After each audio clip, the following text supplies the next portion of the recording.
Arlene, give us a sense of why translating is not just a matter of substituting a word in one language for a word in another language. Well, human speech is very complicated.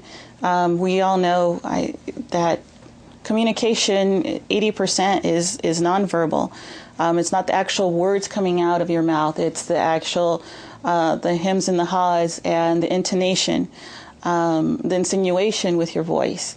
So if you are merely translating words, you're not getting the syntax and the meaning behind it in order to really know what the person was speaking about. Because, you know, just like in English we use words like dude, and, you know, Spanish you say dude by saying ox, and if you're talking about oxen, all of a sudden when you're really talking about people, obviously there's going to be a problem. You're not just translating language, you have to translate cultures and dialects. How do you find people who can do that and do it accurately?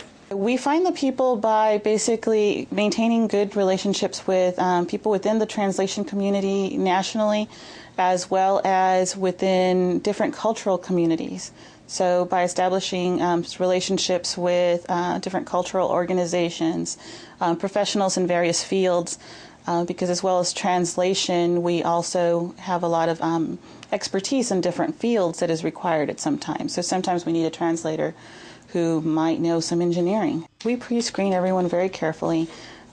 We believe a lot in doing the team effort translation because it's not only important to have a native in the other foreign language who is near native in English, it's also important to have the opposite, where you have a native English speaker with near native understanding and ability in the other foreign language.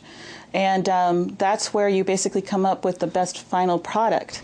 We also have basically kind of a senior revisionist who does quality control procedures that we've set up over time. Now, after 9/11, the federal government was on the lookout for Arabic translators. And how did that impact your business?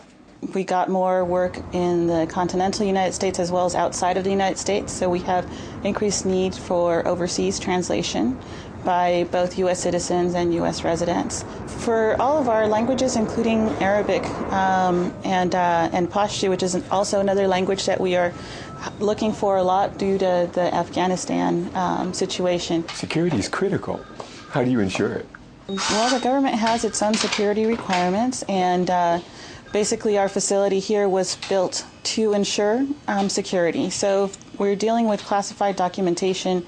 No matter where in the country we're working, we are either at a secured government facility or we bring the work here where it's done in a secured environment, where we have assured that through different, technological as well as human-proof systems, that security is being maintained. Your work is so sensitive and requires so much expertise.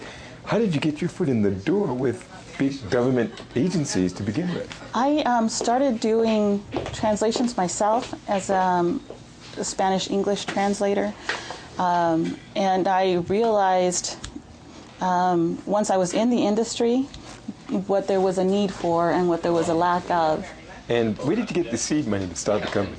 The seed money to start the company is basically personal credit cards and creative financing, so to speak. And also basically it was a constant, and still is, revolution of reinvesting back into the company in order to achieve growth.